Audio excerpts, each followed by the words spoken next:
Good evening, buenas noches, and thank you for tuning in. On behalf of all of us at the locally based, independently owned bookstore, Books and Books in Miami, Florida, and in partnership with Miami Book Fair, it's my pleasure to welcome you to a virtual evening with Fabio Zuker to discuss the life and death of a minke whale in the Amazon, dispatches from the Brazilian rainforest published by our friends at Milkweed Editions. Fabio Zuker is a writer and journalist. He holds a master's degree from the School for Advanced Studies in Social Sciences in Paris and is a PhD candidate in social anthropology at the University of Sao Paulo. He has also been 3 times a Pulitzer Center grantee. As a journalist, he is a frequent contributor to Thomson Reuters Foundation and many other publications. He is also the author of On an Escape Route, essays on writing, fear, and violence. In recent years, he has focused his research on stories of the Amazon rainforest, looking to write nearby the people whose land is being destroyed and their approaches to resistance. To moderate this evening's conversation, we're joined by Ezra E. Fitz, the translator of The Life and Death of a Minke Whale in the Amazon. He has worked with Grammy-winning musician Juanes, Emmy-winning journalist Jorge Ramos, and the king of soccer himself, Pele. His translations of contemporary Latin American literature by Alberto Fuguet, Eloy Urroz, and others have been praised by the New York Times, the Washington Post, the New Yorker, and The Believer, among other publications. Just a quick reminder that throughout this evening's broadcast, you can post questions below in the Ask a Question feature at the bottom of the screen. And please order your copy of The Life and Death of a Minke Whale from Books and Books and support independent bookstores. And now, without further ado, I'd like to welcome our guests to the virtual stage. Here we go. Hello, hello, and welcome. Thank you. Thank you for having me today. Here comes Ezra.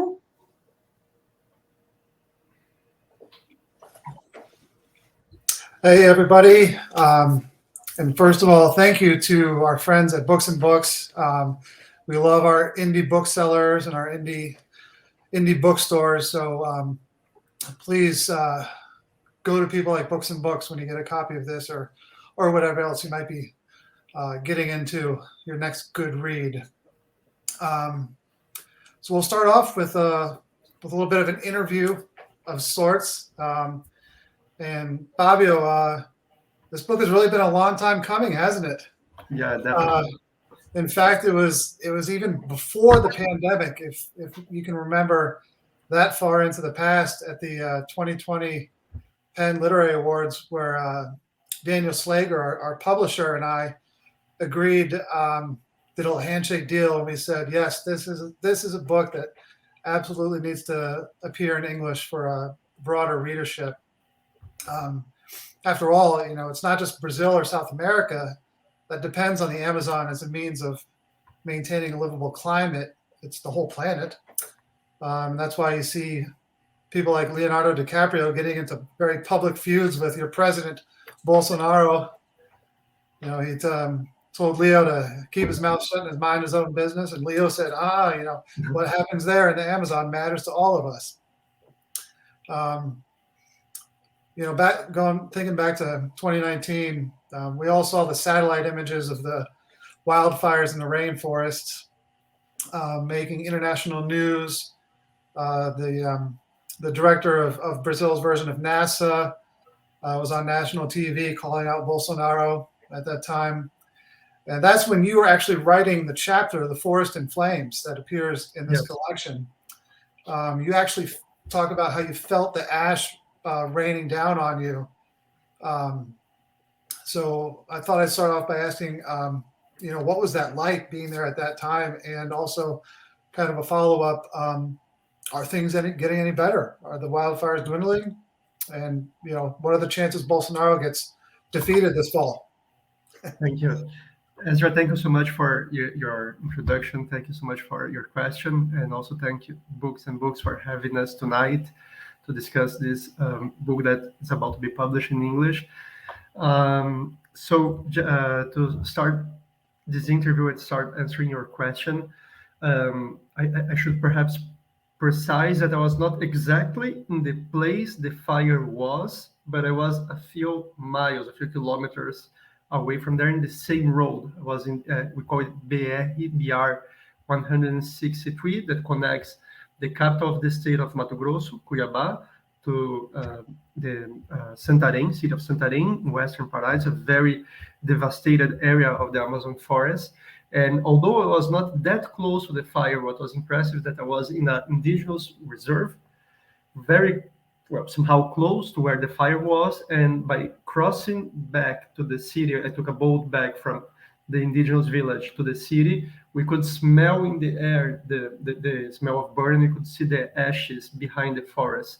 So I think, this is an experience. It's an interesting experience, and I try to write about it in this chapter that you just mentioned, Forest in Flames, because it's somehow it's part of the Tupinambá, the indigenous people I was spending this time with. It's part of the realities. They have loggers coming inside their territories, menacing to destroy even more a bigger size of their territory.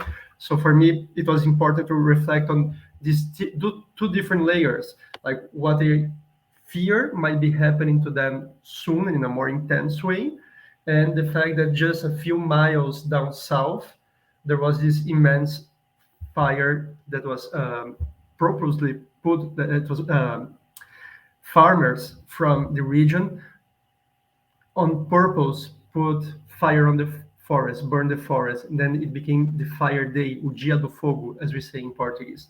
And of course, they could only do that, and coming to the heart of your question, they could only do that because they felt like they had Bolsonaro's approval, because Bolsonaro has been weakening environmental police, has been weakening the fines against environmental crimes. So it became quite unlikely that people committing environment wrongdoings in the forest are going to get a fine or are going to get into real trouble with the environmental police. So I think there is a big chance that Bolsonaro won't be reelected, but I also think that we need to pose a question for our future president, which is how he, and it will be a man because they are all men running, how he will deal with environment, if it's the same way as the PT years, the center-left party has done or not. That's great. Something to watch, something to look forward to as we come into the fall elections. We'll move on. One of my favorite anecdotes from the book also involved the Tupinambá villagers. It was when they sent you into town to buy shotgun shells before going out into the rainforest for a week it led to kind of a pretty tense, but in the end it was kind of a funny encounter. And you spent a lot of time with these indigenous people, listening to them, going on excursions through the rainforest to demarcate their territories. How did you manage to gain their trust when so many other Brazilians, whether it's the politicians or the people running the corporate mega farms and monoculture croppers, were pushing for even more incursions into indigenous lands? They want to do mining and logging and farming. So how are you able to make these connections and get them to draw their stories out so you can tell them? Yeah, thank you for this question. Well, I think it also comes along with time. I've been dedicating now a few years to this kind of work. So my feeling is that they really ask you questions. They really try to understand who you are and what kind of interest, what kind of job are you doing. And they do understand that there are anthropologists, journalists that are there to understand their stories, and to understand the kind of human rights violations they are suffering and the kind of conflicts they are living in. And the way to connect for me, there is always a moment when they ask me what am I doing, what are my interests, and I try to be very straightforward, very clear. And I think that's part of my ethical commitment with these communities, with these people, and telling them what is a journalistic job that I will need to hear also, like the other side, if it's a company doing making deforestation in the area, if it's a wrongdoings related to the government. I also tell them, this is an investigation, it's a journalistic investigation, that's the way it works. And I'm here with an ethical commitment towards you and an ethical commitment that I will also listen to the other sides. And I think they appreciate it. They understand what it is. They want to tell their stories. And also, I think that in another level, in a more human level, which is also very present in the book, because I think this is a book that is very much about human-led stories that I try to focus on to understand and to show and to write about how life looks like amid these conflicts, how life looks like in the biggest rainforest of the world. This human context is very important, and it's very important for me and for them. And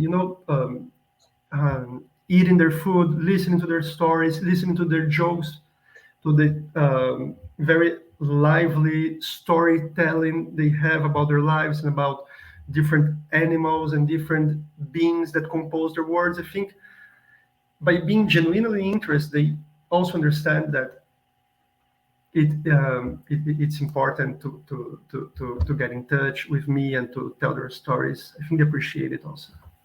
Yeah. Kind of building on that, talking about the human aspect of it and making those connections.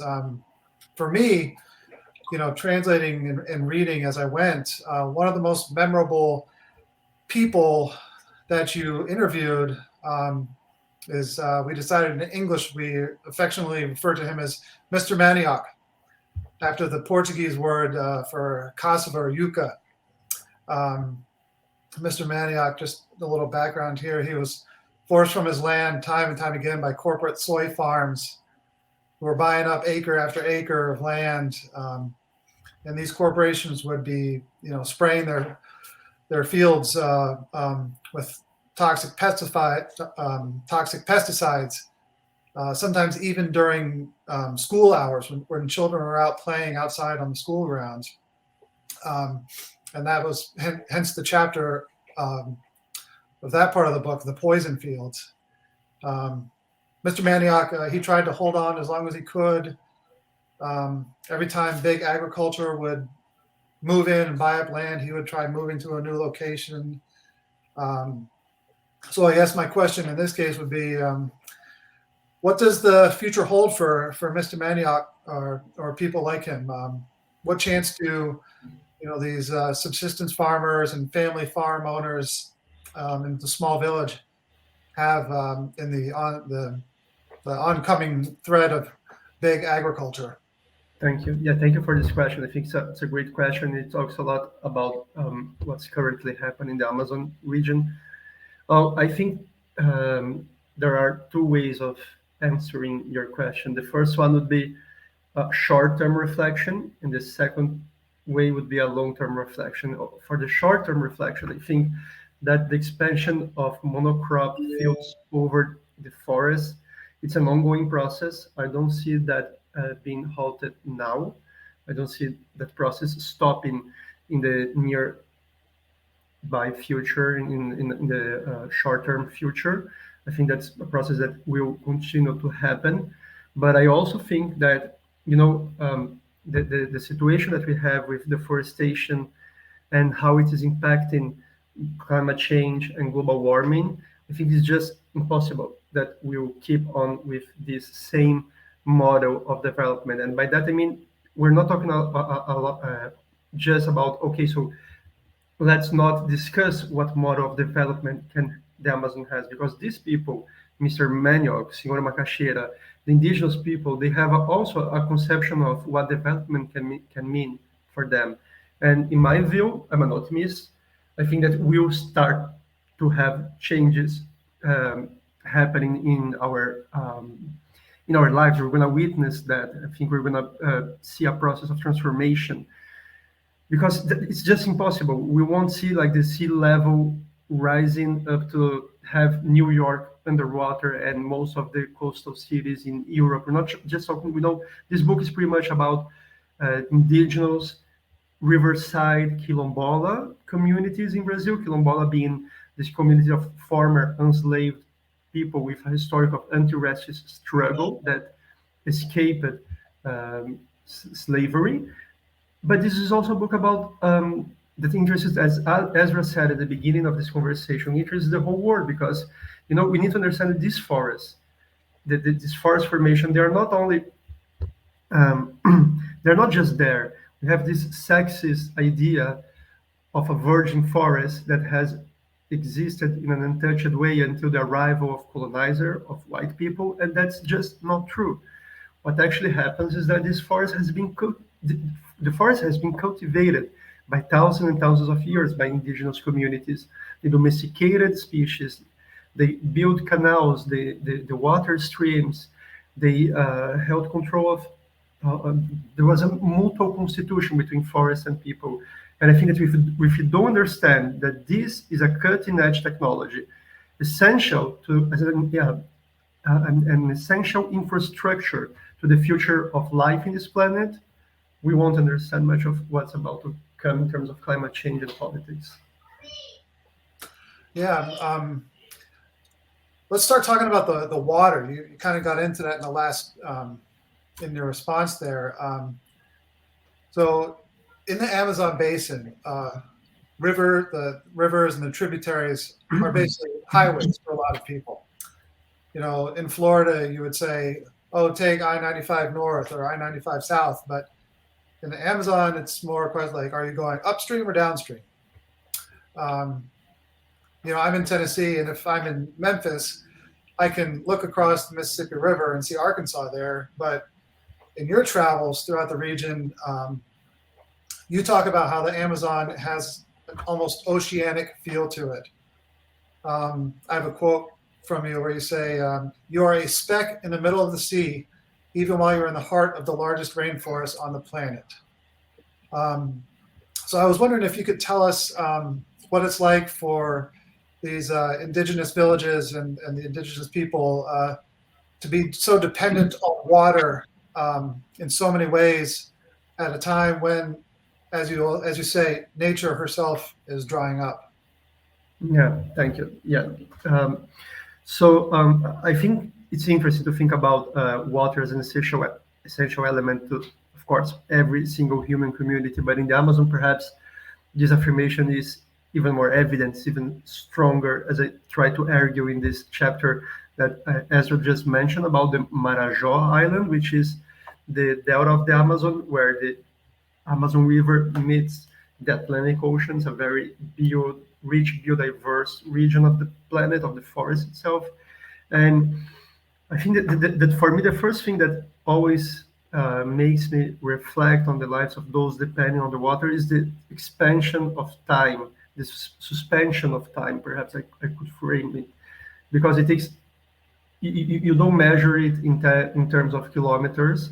As you said, you say you're going, or miles, you say you're going upriver or downriver, and you are always talking about days. So, it's 1 day, 1 day and a half, 3 days upriver, 4 days downriver. Actually, downstream is, of course, faster. But I think it's interesting to understand also how life and the river formations are entangled, and how water is essential for transportation, for food, for food transportation, food production in this region. And as you said in this chapter about the Marajó, the fact that the Marajó is drying some of the rivers there because of the rice monoculture fields, for them it's a catastrophe. They cannot even go to certain parts of their islands in certain moments of the day because of the tide change. So the fact that it is getting dry, the droughts are more intense in the region, means that they are absolutely losing their own food production system, which depends on shrimps, on fishing, and basically for the proteins, fish and shrimps.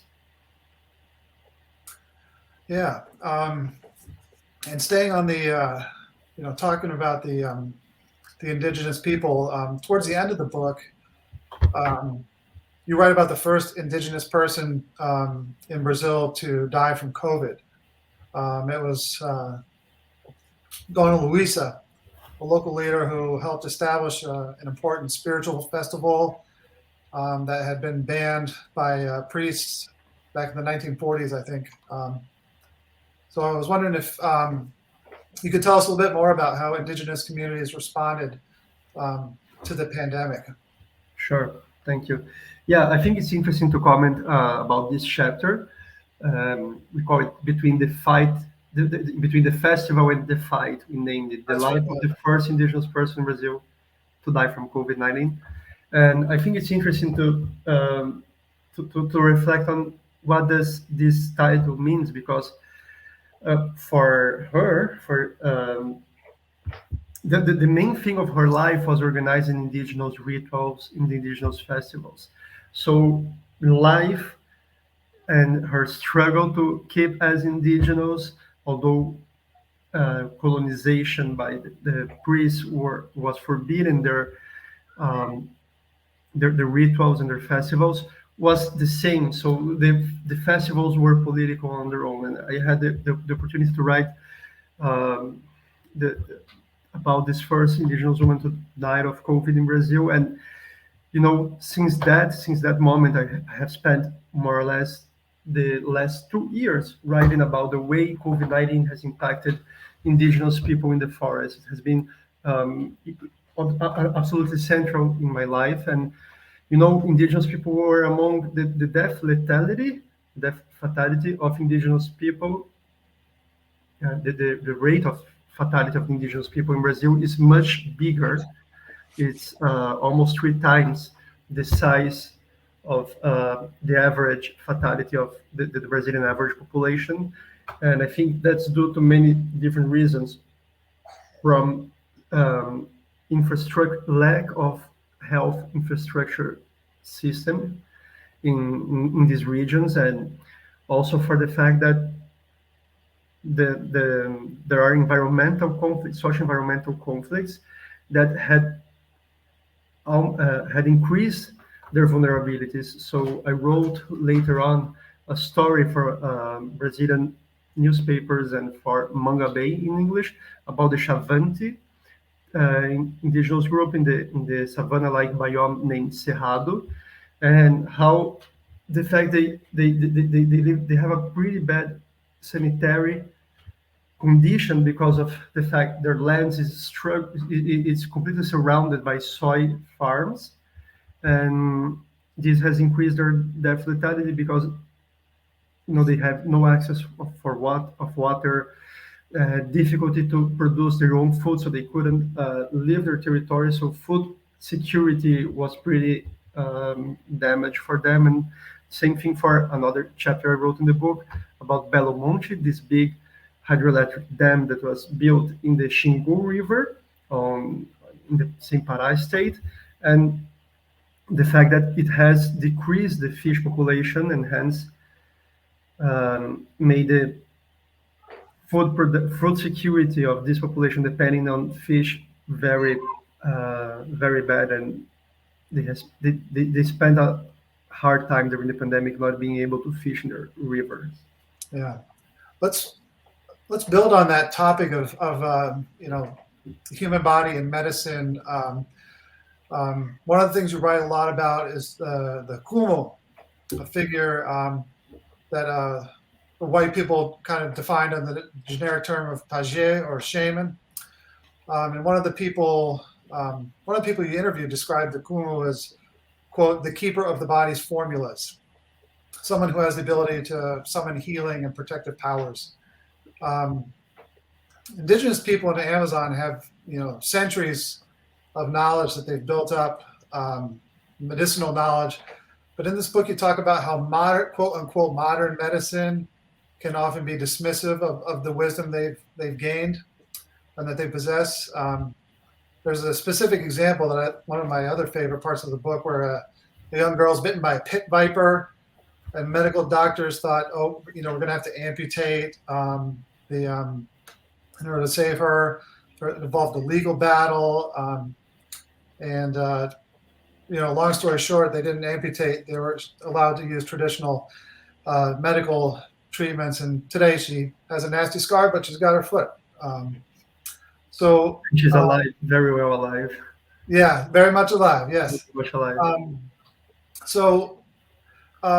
How is that kind of thing trending today? Is modern medicine trying to impose itself on indigenous people, or are the Kumu starting to become more accepted and respected? Yeah, thank you for this question. I think it's also one of my favorite parts of that. Having done this, having written these stories, I feel very privileged to have done it. It's a story about the Kumuan, this shaman that Ezra mentioned, and I think it's also a portrait of João Paulo Tucano, which is himself an anthropologist, an indigenous anthropologist, and I follow him on his way back to his village after more than a decade. He hasn't been there. He was studying in Manaus, the capital of the state of Amazonas, and it was such a privileged moment to follow him back to his hometown, to his home village. And so this story is when this girl was bitten by a jararaca, this very venomous snake.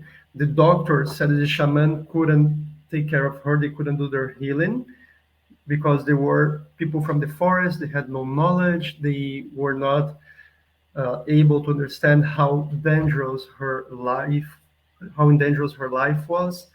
And João Paulo then started to say, well, if the priests can go inside a hospital and they are accepted, why can't our shamans be part of this healing system that is being imposed by Western medicine?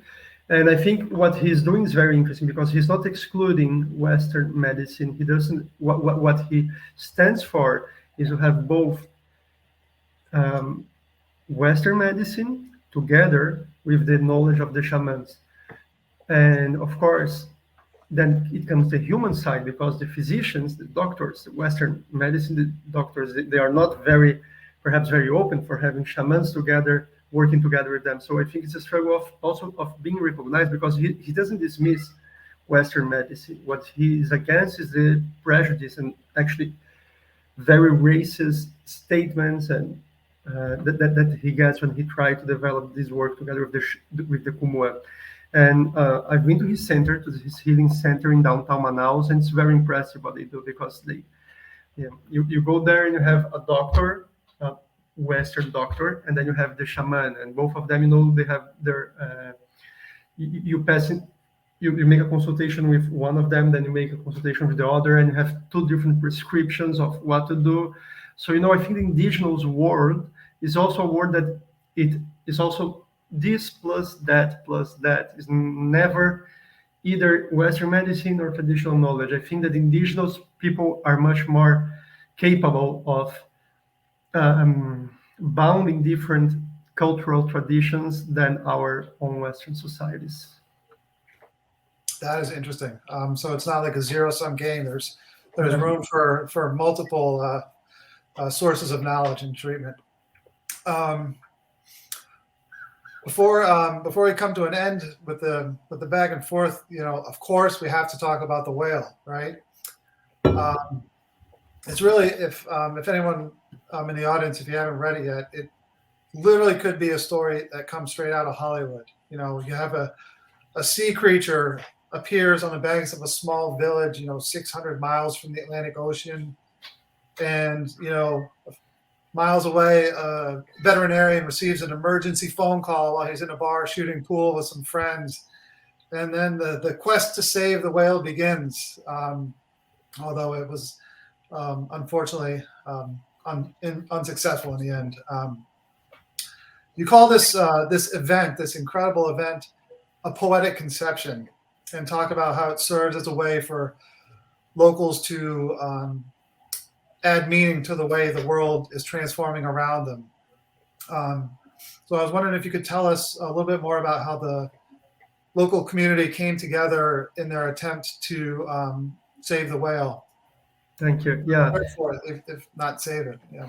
Yeah. Well, they really tried. They really tried hard, and they had, the incredible plans for saving this whale, which could include like building a kind of like a swimming pool or a lake for the whale itself. They thought, okay, so we can have the whale in our community, but they thought that the whale could eat the fishes, but that's not exactly true, because the whale eat this kind of like very small shrimps. I think they're named krill. Krill, yeah.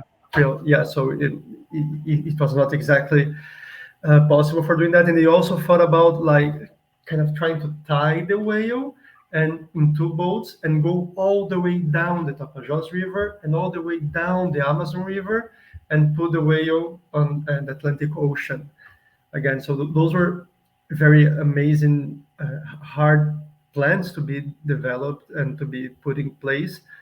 But I also think what's interesting about this story is it's about the whale for sure, and I really followed the whale and the reflection of the whale, like the reflection of these communities around this extraordinary event, which is the appearance of a Minke whale in the Amazon.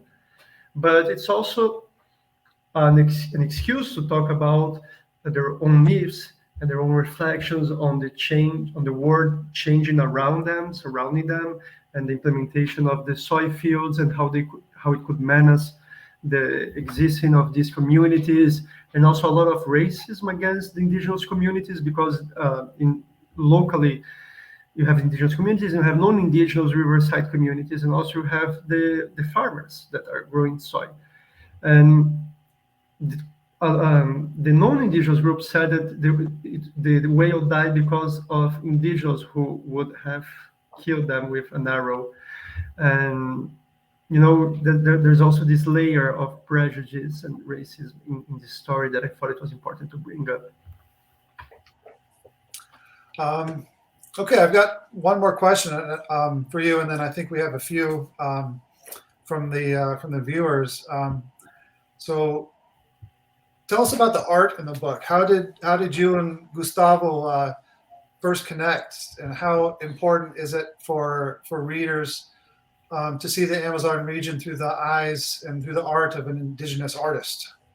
Yeah, so I'm really glad that Gustavo Caboclo was responsible for the art of this book, and we were connected by my Brazilian publisher, Laura da Vinha. She's the one who had the idea of publishing this book with the publication studio São Paulo, and she's also the one who thought it could be a great idea to have him illustrating the book. So the drawings by Gustavo Caboclo are present both in the cover of the book, and also they illustrate some of the short stories that I've written in the middle of the book. And I think it definitely adds a very important layer for me and for my readership, that an indigenous artist was responsible for making the drawings.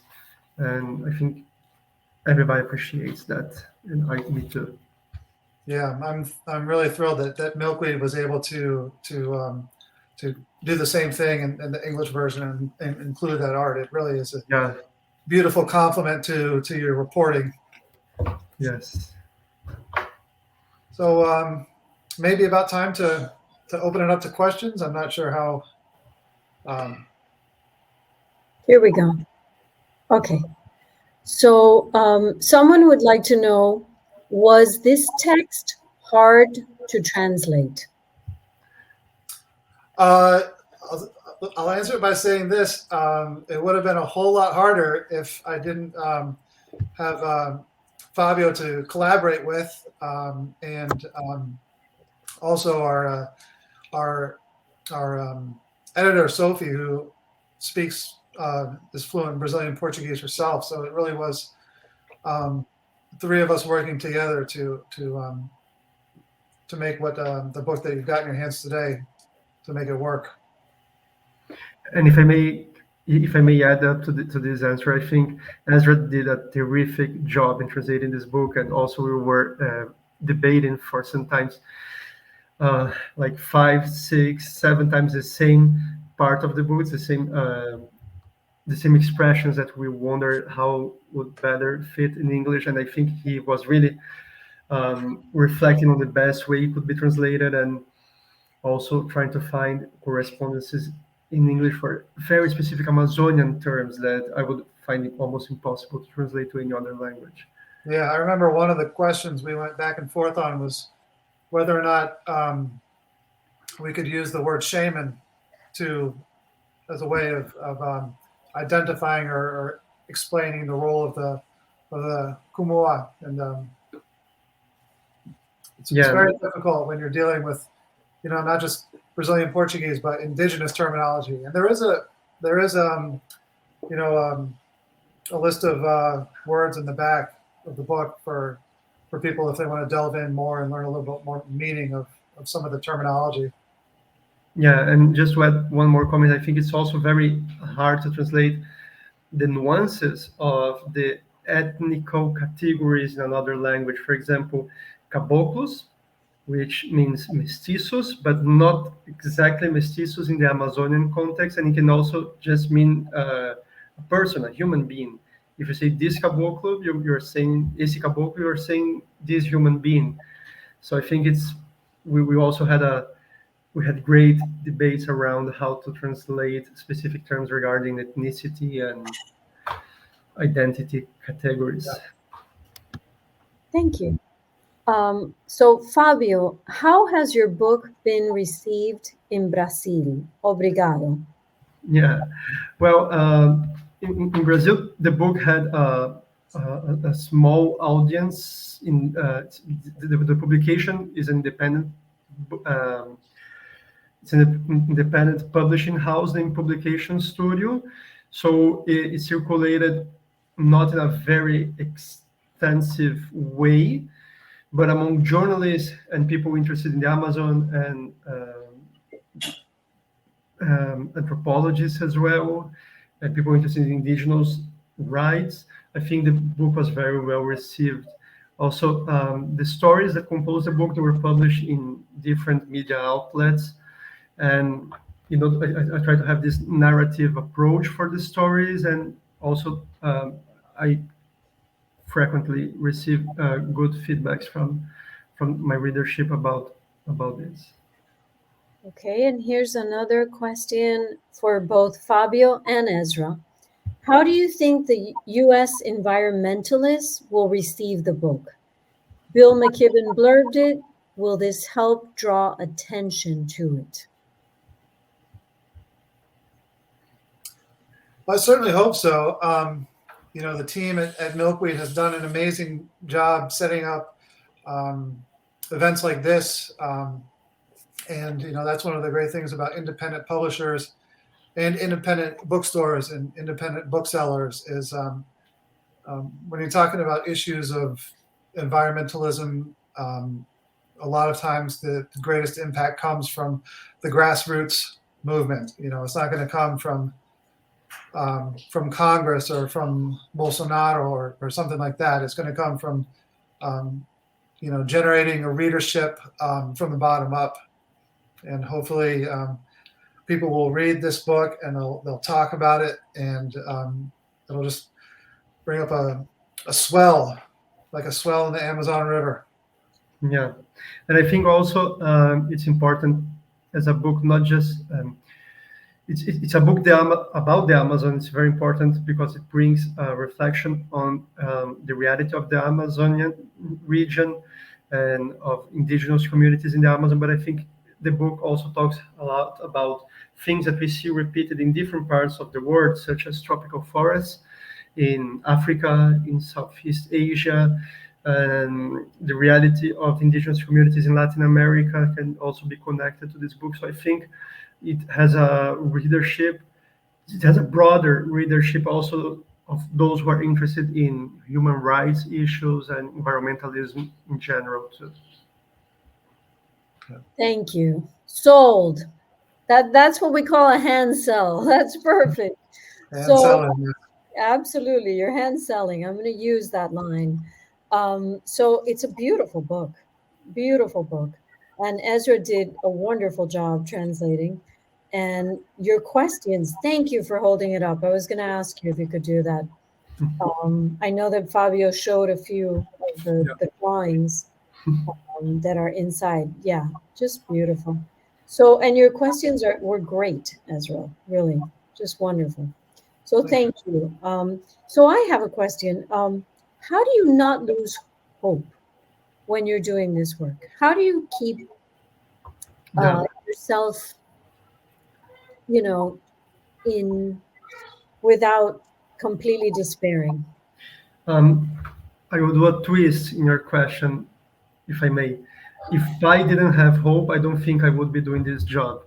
So I think for me, this is a book. This is a sad book. This is a book of mourning. This is a book of it's a denunciation of human rights violation, of deforestation, of people that are passing through very hard moments in a very hard situation now. But it's also, I understand it as a book full of hope, and it's a book of the struggle of these communities in decolonizing different aspects of their lives, be it like the demarcation of their territories or the way um, they're having their bodies treated by Western conceptions of medicine. It's also a book of imagining another model of development of the Amazon. Of course, it's not a theoretical book. I'm not discussing like what kind of progress is that, but you see that these communities, they have an idea of what the future can look like, and I think we're going to we're going to need to have this change in our nearby future. I don't think life on Earth is possible if we don't understand that these people, they have developed an essential technology to our future, which is forests, this very impressive tropical forests in South America. I don't think life on Earth is possible without these forests. Yes, indeed, indeed. So thank you very much for the work that you do. Thanks for your book. Thank you to everyone who's watching. I want to remind you that you can buy a copy of the book right here on this link by just pressing the green button. If you're in Miami and you want to come by one of our stores, we have it there as well. Any last thoughts? Any about the book? Buy the book at the independent bookstores and not at the company that shares the name with a certain river. I love that. I love that. Well, thank you, Fabio. Anything? Any last thoughts? Do you want me to read a little bit of the You book? want to read a little excerpt? Yeah, Absolutely. I Go can for it. read a little excerpt. I'm going to read from this specific chapter named "A Forest in Flames," and I read the beginning, the very beginning, and the very end of the chapter. It's a few paragraphs, probably 5 paragraphs. It won't take long. So as I'm writing this, it is still 2019. The year is not over, but it can already be considered a catastrophic one for the Brazilian Amazon. I spent much of it in the Tupinambá village of Cabeceira do Amorim, inside the Tapajós Arapiuns extractive reserve in western Pará. Nearly every night, Ezriel and I would watch Jornal Nacional in the living room of his home, a place of unplastered walls and usually crisscrossed with hammocks of the most diverse colors, size, and shapes. There isn't even a bed in the room Ezriel shares with his wife, the Cacica Estebina, an important indigenous leader. His sons and daughters have already left the nest and started families of their own. Some live in the city of Santarém, while others moved to Manaus or Macapá. Many still live in the village and have become excellent hunters. Every night, they return to their childhood home with their spouses and children, bringing fish and game to share for dinner. A few of them join Ezriel and myself and me as we watch the news of the surge deforestation currently taking place in the Amazon. Our mouths agape. Ezriel raised an eyebrow. the director of Brazil National Institute for Space Research, which is also responsible for monitoring forest fires and other destructions of rainforest habitat, was on national network calling President Jair Bolsonaro pusillanimous and cowardly after the president questioned the institute data. Since the beginning, his administration has been dismantling Brazil's environmental protection agencies. Quietly, as if holding something back, Israel mentioned that loggers were looking to resume their activities inside the reserve, which he and many other indigenous Tupinambá and Kumarwara people claim as an ancestral territory. These are the same logging companies that have been devastating the Tupinambá territory, as well as that of other indigenous and riverside peoples in the region for decades. Now, they have the support of some local residents, and logging has resumed to the east in Nova Canaã. The Tupinambá with their 20 villages are concerned, which is why they want to mark the boundaries of their territory clearly to manage it autonomously and expel the loggers. But the wind is not at the backs of those striving to defend the rivers and rainforests. There is the data collected by satellites, and there are the daily personal experiences of destruction. It is precisely in the tension between these two scales that I'm trying to write about the ongoing disaster, about the fate of the rainforest and its ways of life. Sheer numbers cannot do it. They don't communicate enough to fully account for what's going on in the Amazon today. So I think that's a very important aspect of the book because this is a book about storytelling, about personal narratives, and how these people that are facing this ongoing destruction they build their lives and they uh, construct their affect and kin and the relation to their territory. Um, should I read a final two paragraphs to finish? Go for it. Okay. We're The, going to join you and listen. okay. So the it's named it's a subtitle of the same chapter. It's named "Elegy to an Amazonian River." Sometimes I find myself thinking of this text as an elegy, but not for long. An elegy is a farewell, an expression of regret in the name of someone who has gone, whether dead or distant, leaving behind the person who is writing. To call this text an elegy to the Tapajós River would be like signing its death certificate, which is not within my power. But there is no shortage of reasons to suspect that the river is dying, or rather, that it is being murdered. Hydroelectric plants, gold mining, deforestation, and dredging, to name just a few. As a landscape, the lower Tapajós River basin is as natural as a human construct. Donateca, one of the oldest residents of Piquiatuba, can see the river from her home. We enjoy the sunset together from her white oak kitchen overlooking the waters. At night, we sleep, rocking to the rhythm of the waves. In contrast, rocking the rhythm of the waves. In contrast with the serenity of the moment, she laments the effects of hydroelectric dams had on the river and on her life. She fears an increase in diseases and the departure of local fish population. The river color has changed, she remarks. It's darker. No response comes to my mind. I remain silent. That's it. Beautiful. Thank you so much. I guess it's just day by day, word by word, effort by effort, Telling right? the stories. Telling the stories, translating the stories, publishing the stories, getting them out there, and having people interact with them. So thank you so much for joining Books and Books, Miami Book Fair. Thank you to all of our viewers out there, and we'll see you the next time. Keep doing the good work Thank you. that Thank you you're so much doing. for having And congratulations. me. Thank Good you. night, everyone.